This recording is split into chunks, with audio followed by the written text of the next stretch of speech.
राष्ट्रोन्नति के पथ पर नित्य प्रेरणा। एक दिन, एक पृष्ठ, एक विचार।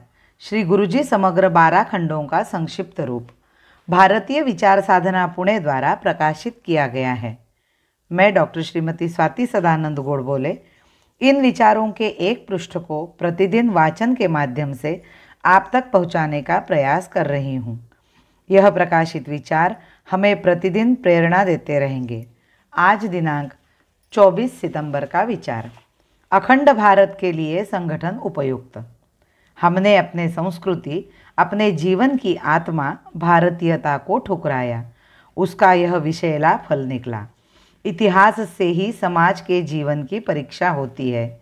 यह इतिहास का कटु सत्य है कि अपनी सामाजिक आत्मा का हनन करने के कारण ही हमें आज का दुर्दिन देखना पड़ा। परंतु लोग तो कहते हैं कि इतिहास को भूल जाओ। भूल जाने से गलतियां तो हटेंगी नहीं। आज की अवस्था हमारी विजय की नहीं, पराभव की है। हम समझ ले कि गलती के पश्चात उसे ठीक करने से ही यश मिल सकेगा। इसमें संकोच करना ठीक नहीं।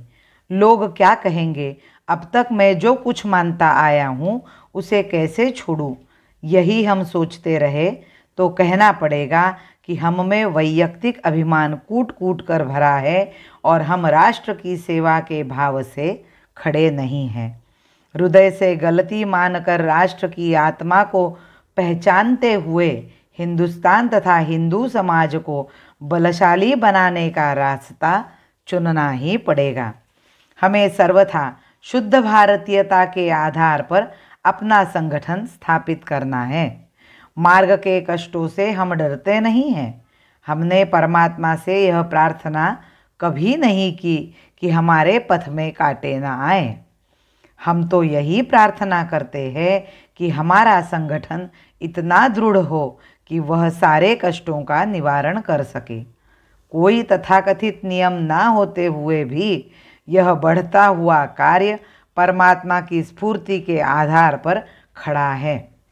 शुद्ध संगठन का साक्षात्कार हमारे हृदय में लिखा हुआ है।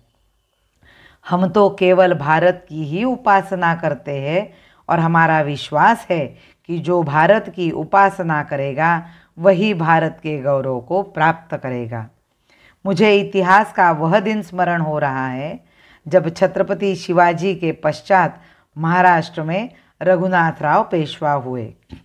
सन 1758 में रघुनाथराव पेशवा ने अपनी विजय शक्ति के भरोसे सेना के साथ रावी, झेलम व सिंधु को पार किया और अपना विजयी भगवा ध्वज काबुल में जाकर फहराया। क्या दृश्य था! रघुनाथराव छत्र लगाकर सिंहासन पर बैठा है। उसके सामने काबुल का अमीर हाथ बांधे गिड़गिड़ाता हुआ कह रहा है, अफ़गानिस्तान के दक्षिण भाग पर आप अधिकार करें। मैं अपने लिए केवल उत्तरी भाग रखता हूँ, पर इसके बदले उत्तर से होने वाले आक्रमणों से आप मेरी रक्षा करें। उस समय अफ़गानिस्तान का विभाजन किया गया।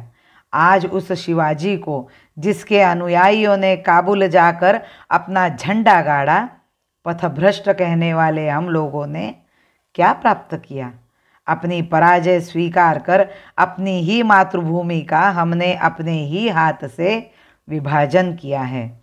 अपने देश के टुकड़े कर स्वयं हमने एक बड़ा भाग परायों को सौंप दिया है। इस पर भी हम अपनी ही पीठ ठोकते हैं कि हमने कैसी अद्वितीय विजय प्राप्त की है।